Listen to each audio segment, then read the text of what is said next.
All right, hello. Welcome to Buffalo Sports Insider, bringing you everything sports, everything Buffalo. My name is KJ Zelzinski, and I'm also joined here with Deshaun Francois and Justin Cejak. You guys know them, you love them, but there may be a couple of faces that you don't know.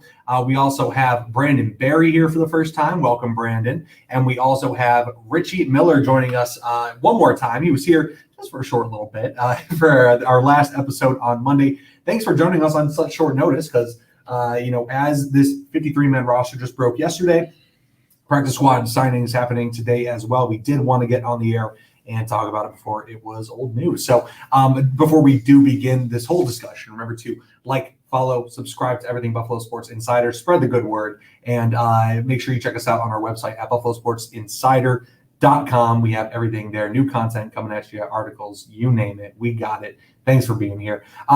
Justin, let's start out with some interesting news that broke this morning. Kind of happened overnight, but confirmed this morning. Jermaine Ifedi, O-lineman, just signed to the starting squad. So what is your thoughts about that? I know how they've kind of shifted around the offensive line a little bit. Yeah, you take a look at that backup tackle depth, and it wasn't very strong, regardless of what point in time in the offseason was. So Ifedi comes in. He's a guy who's been in the league for a while, and he's not a Pro Bowler. He's not even really a good starter. But what he is he's an upgrade at depth. He's the first-round pick in 2016. Ifedi, he's served for probably 2 or 3 teams at this point, and he's been a serviceable backup. So I think it was a good move by the Bills to bring in a guy who could probably back up Spencer Brown should anything happen. Yeah. Anybody else have any other thoughts about the signing? I think the signing was needed because, as you saw, they released 6 offensive linemen, the most in the position group, and now that leaves them with the question, do they go ahead and look for another veteran offensive lineman because they had to pick up someone from another team? Exactly. And I love that we're kind of shifting into this conversation because with the roster cuts happening yesterday, 2 big names I think that we should mention from the O-line, David Quessenberry and also Mike Butker, who had been here for a while. Now, they did opt to keep in players like Ryan Vandemark and Alec Anderson. So how does that kind of affect the locker room from here on out? I think what you're going to see right now is it's pretty obvious that the Bills are heading towards a youth movement in the offensive line. And the reason VanDeMark got the edge is because he has that swing tackle ability. He can play at left and right. And then you've got Alec Anderson, who's a jack of all trades. This guy who played at UCLA, and he was, playing all across the line. He did the same thing in the preseason. He's playing guard, tackle, center, whatever, you name it. He was playing good snaps, and he earned a spot in the final 53. Good job. Yeah, I mean, I like I said, there's that going on as well. Also, one big news that did break yesterday was the Boogie Basham trade to the Giants. And again, I know a lot of people are calling the Giants the Bills NFC East. Yeah. Bills too. Exactly. And why is that? Because that is Dable's team. Exactly. Dable's team. Tell me more about it. Why are we sending Boogie over there? I feel like the Boogie Basham signing mainly was because of what Kingsley has done in the preseason. Yes. And I also feel like AJ Epinesa ended up with some pretty solid stats at the end of last year, and I feel like he's only improving. There was a short period where people were starting to think he might be a bust, and I feel like he kind of silenced that last year. Yeah, exactly. And I think AJ Epinesa, one of those players so far in the Bills' repertoire that has had some flashes here and there, but overall, generally not as consistent as your starter. We're talking about Miller. Yeah, absolutely. So you're not going to get snaps for those guys. The one thing I want to mention about the Basham trade is this guy really got moved for nothing, essentially. I was about to say, please, mention. The Bills swapped their 7th round pick to move up for a 6th round pick with the New York Giants. Really, there must have been no trade value for this guy, which is very interesting because this is still a rookie. Not a rookie, a 30-year player now, 24 years old. He's got 2 years left on his rookie deal, so he's cheap. Right. He comes at a low price. There really was no market. So the Bills essentially just sent this guy out for nothing, and that should be a testament of how confident they feel in Kingsley Jonathan. And Deshaun, also tell me as well, because we a couple more notable names that we had, Darrington Evans being one of them. Why the cover Darrington Evans? Because I know a lot of people were questioning because he had that really flashy play in the last game of the preseason. So a lot of the question marks are, why cut this guy? So I think looking at it down the line, you see Latavius Murray being that guy that they have on the 3rd down, and they have very confident in James Cook. So I feel like they didn't need Darrington Evans anymore. And I'm sorry. That's just, I really wanted Darrington Evans to be on the team. So it kind of hurts having to talk about, I wasn't expecting you to do that to me. It kind of sprung the question the opposite direction because I wanted them to keep Evans because I felt like he could have been that guy that they needed on the field to push them through those yards and be the guy that they needed for the third down when Josh Allen can't make the pass. You got to tell me then, right? Evans over who? Because I personally, right, for me, it's Cook, RB1, Harris, RB2, because I like him as more of that third down. Yeah, Damian Harris wasn't really a question for me. Like, that's why I didn't name him at all. But it's like, I feel like it would have been Cook or Murray. Yeah. And with Cook being someone that's been on the team and they have more confidence in him, I would have been leaning toward Latavius Murray being the guy that would have got the cut over Darrington Evans. Makes sense, yeah.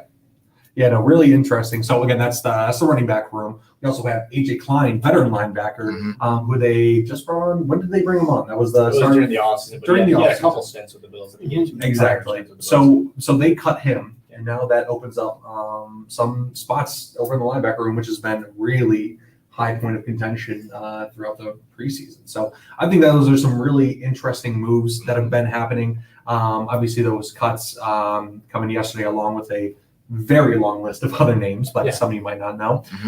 What we do want to do before we go into more discussion about this is remember to put in your questions for us in the chat because we will be taking time to read those at the end of the segment here.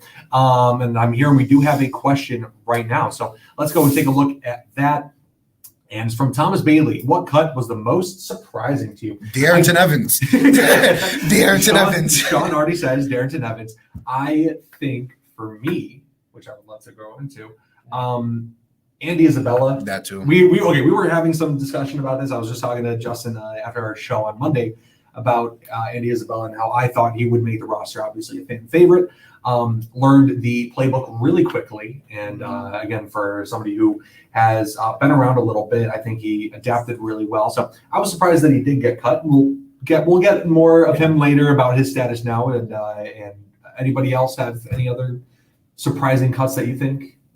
Nope, I'll speak more on Darrington Evans. He's just a very young and ferocious back, and he plays with a lot of energy. So any team that picks him up, they're going to be saying the Bills missed out. That is exactly what they're going to say. Noted. What Darrington Evans did in preseason reminds me of kind of past years. Raheem Blackshear of last year, Christian. Yes, that's true. Back, if you remember, where we just had these electric running backs in preseason that just couldn't make the cut. Exactly. I think we are going to be that team that is like, we should have stuck with that guy because to be honest, I don't know if I'm being sacrilegious right now, but I don't have the greatest faith in James Cook. I mean, we'll see it. We'll see what happens. He has been very fumble prone. I have known that about James Cook. He fumbles the ball a lot, so people don't really like him in the backfield for those reasons. But we do know that he's versatile when he gets the ball because he's just like Dalvin. You put him in the A gap, and next thing you know, you see him in the C gap. So he's able to move and do that north-south stuff that a lot of running backs don't really do. Right. No, really interesting. And thank you, Thomas Bailey, for the question. We're going to get into this practice squad talk too, because as we're coming down with the show, right, and we're talking about this, we went from 8 remaining slots on the the projected practice squad roster down to 6, starting with Christian Kirksey, who was just signed this morning. This morning. So again, that's a linebacker coming out of Houston. Thank you. Yeah, that's so talk more about it because it's really interesting that they bring a linebacker. That's a big one. I mean, you can't go in with a linebacker core that's as inexperienced as the Bills is currently. Christian Kirksey is a guy who's been in the league for a while. He got drafted by Cleveland in 2014 in the 3rd round, and he's carved himself a nice NFL role here. Still only 30 years old, and linebackers can sometimes play into their ages. If they can pass cover, they'll be on the field. We're talking about a guy who was a captain for the Texans during his time, so that obviously that pays dividends immediately. And he had 82 solo tackles last year. It's not like he's lost a step. He can still move. So with the really unsure business that we had at linebacker currently, this signing makes all sense in the world. Yeah, no, really interesting too. And I think, again, talking about more of these practice squad players, Andy Isabella coming back to the practice squad, which I do find a little surprising just because, again, how I was talking about how he was so adaptable to the playbook. And you figure that any team would see that and they'd be like, okay, well, we'll just get him here. But again, what teams are looking for that kind of like slot player or, he was pretty good using him on special teams. So happy to have him back on the practice squad, obviously, with our wide receiver depth that we do need. I'm fine with that. Yeah, we only got 5 on the roster, if I'm not mistaken, right? I believe so. Yes. No, 6. 6. It is 6. Shakir is. We'll talk about Shakir later. He did come back to practice. Okay, cool. But we also do have Ty Johnson coming back, another running back that was signed a little bit late in the preseason. And that tells me that they preferred Ty Johnson over Darrington Evans. Darrington Evans, They didn't bring Darrington Evans to the practice squad. So that tells you a lot. That tells you about Jordan Mims as well. He got signed already to the Saints practice squad. He's even younger than the both of them. Exactly. And to remind everybody, this is projected practice squad. So that does not come out until 4 p.m. So we are kind of just talking about this as it is happening. But we do also have cornerback Ingram, who we're talking about. Yeah, DeMarcus Ingram. He earned his spot. I thought he was going to be a practice squad line as soon as I saw him play. Yeah, what do you – I mean, again, yeah, those flashes this past preseason game, he made a pick. Doing really good. I think Kayla called him a workhorse last time, and as you guys were absolutely right about that.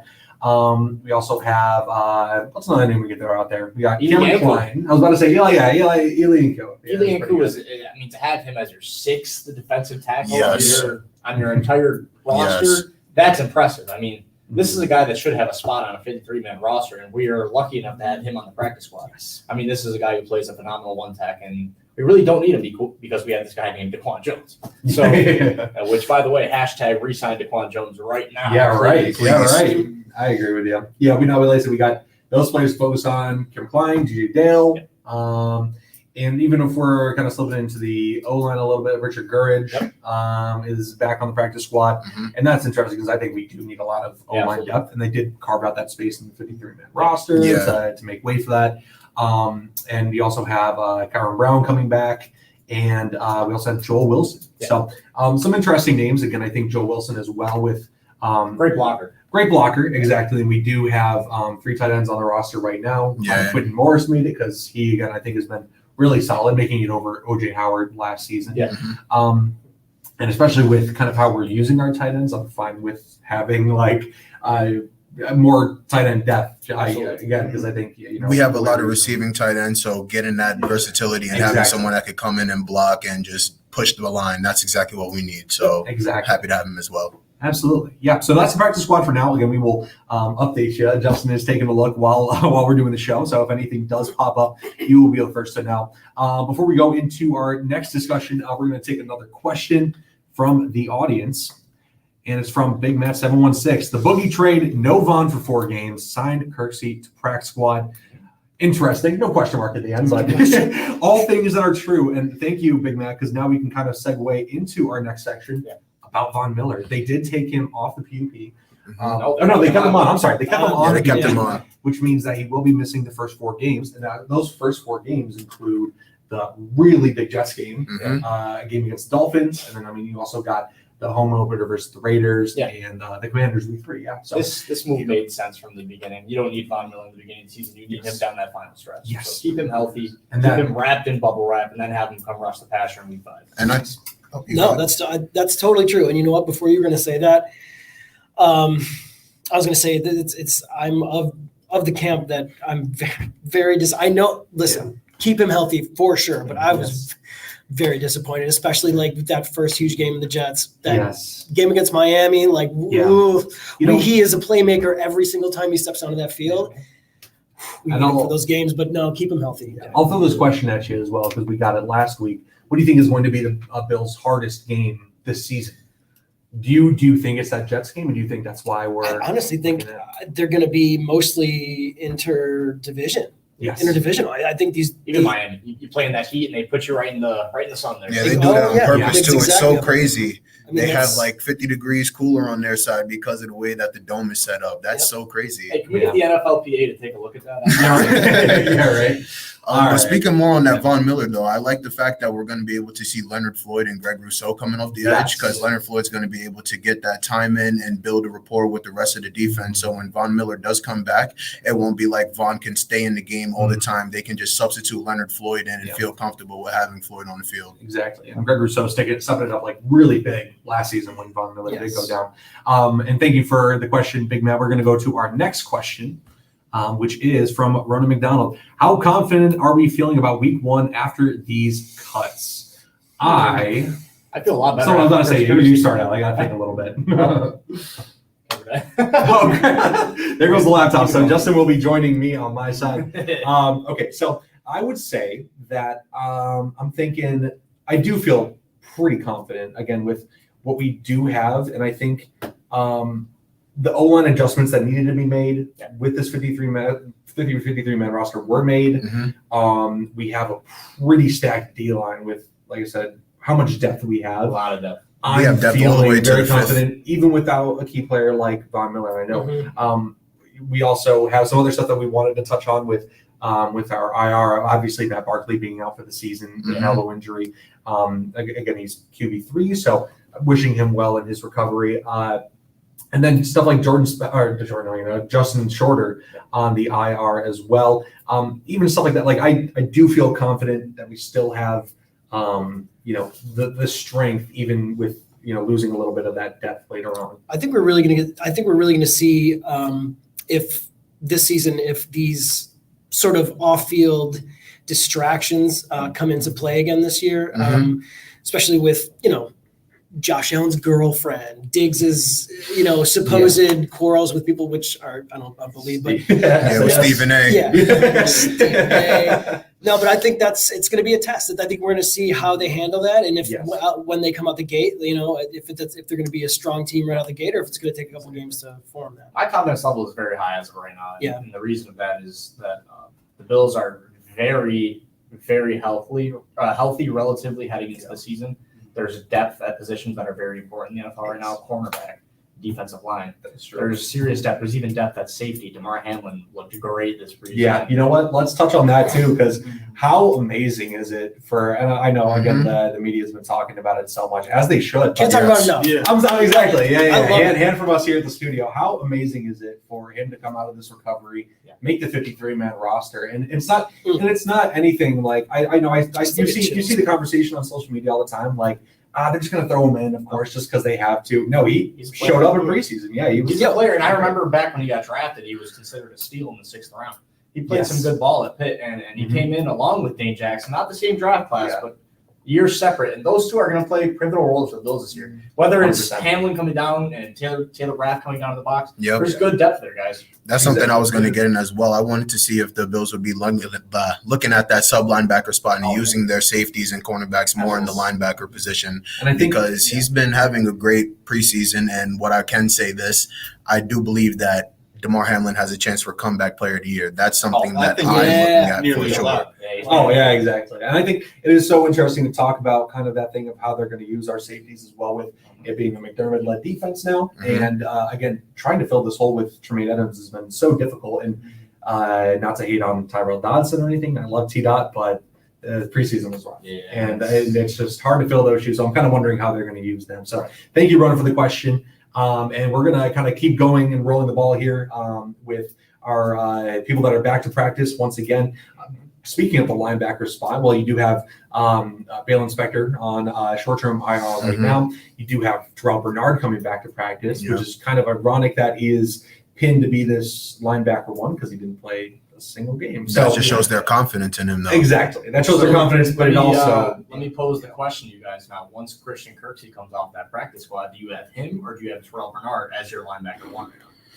I think it's going to show with the chemistry that they have on the defense, because their defensive line and their linebackers, everyone else is going to feel more comfortable around who they want to be their leader. So if it's down to Kirksey becoming that number one linebacker, it'll be because he earned it.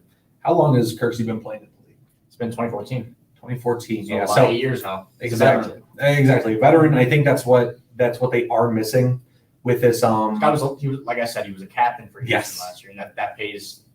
That's a lot of, McDermott's going to love that. That's all I'll say. Exactly.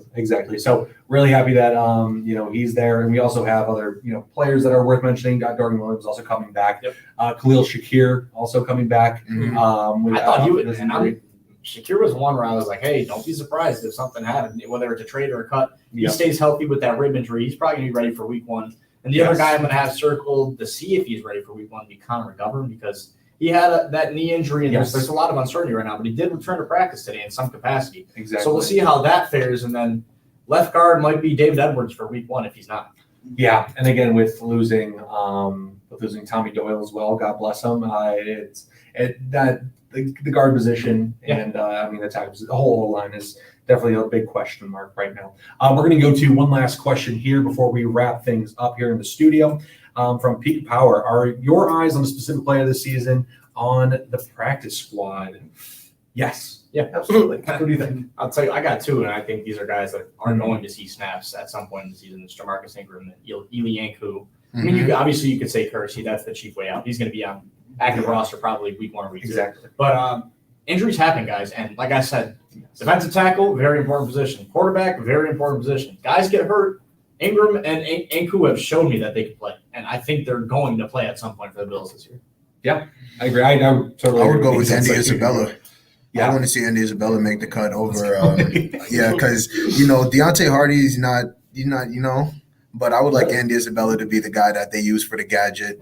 Those three, I would like to see Diggs, Davis, and Andy Isabella as the wide receiver core. Josh Allen likes those smaller guys, One thing I would like to point out, he said Diggs, Davis, and Isabella, which means he's putting Isabella over Shakir.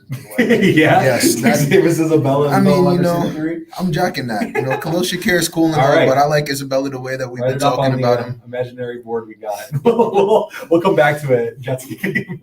We'll see. Anybody else that we're looking at for this practice squad? A lot of these guys just need some time to grow, and they absolutely fix the field next season. Right now, eyes on Ingram and Wilson or Anku. Yeah. All right, and I totally lied to you guys. We have one more question. Nice. We love you guys so much. Thanks for tossing these at us. From Dante, do you think the Bills have a set defense? There's never a set defense. Yeah. There is never a set defense. Defense and offense is constantly evolving in the NFL. Yes. And you're going to see within the first 4 weeks, it's going to be somewhat of a shocking defense because of this McDermott takeover. I was just about to say, I think alone the fact that you have McDermott taking over is enough to say that you don't have a set defense. But you still need the games to grow, and they're going to need it, and it's going to work out. Yes. I think either way. Exactly. I'm optimistic. I think it is going to work out, but again, it's just time will tell. I wouldn't be surprised to see a lot of that nickel defense that they run because Taron Johnson is such a luxury to have a nickel corner. Like we said before, I think Taylor Rapp is going to come down and play some. Now getting into that nickel defense, and we're asking about set line, not linebackers, cornerbacks. Who do we think is going to be that slot CB2, corner or not CB2, CB3 if they really want to? Because I feel like it's going to be Dane Jackson and Christian Benford. If you're not talking about that slot, if you're talking about that outside boundary corner, I've got Dane Jackson. Absolutely. Right now. Yeah, absolutely. And Elam is always, we've been talking about this for weeks now about like what's going to happen with Elam because he's been, big man-to-man guy, trying to find his way into the defense, the defensive scheme right now is struggling a little bit, especially going behind Benford now. So that was kind of everybody's question. And with yesterday especially, it was, are we going to see an Elam trade? And then surprisingly, we didn't. So some people frown upon that pick, but in the NFL, there's a lot of give and take, right? So you look at the Elam first round pick, people are going to say, "Wow, they really screwed that one up." They took Benford in the 6th. Yeah, if he pans out, that's a wash. I don't care. Exactly. So. Just a really interesting discussion to have, and I'm wondering if they're kind of just relying on him, almost like Spencer Brown, where it's like, is he going to just grow into this role? Yeah. Which still, unfortunately, I was going to say, which we still are looking for him to grow like that. But yeah, no, again, I think all of this really important to cover, and I'm glad that we did get this out today because all this stuff coming at you right now is great. We still have those 6 slots remaining. I don't think we.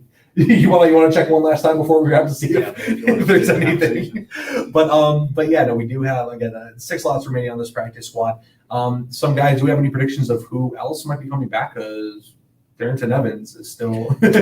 You already know that's what I'm going to say. We have 2 weekends. Even with Ty Johnson just getting signed. So even with Ty Johnson getting signed, he still doesn't change the light that I have in my eyes for Darrington Evans, because I know that Ty Johnson played for the Jets, and I'm not that big of a Jets fan. I have a lot of friends that are Jets fans, so he was cool and all playing down there. But you saw what happened when he was down there with the Jets. He got beat out, so I want him to get beat out again by Darrington Evans.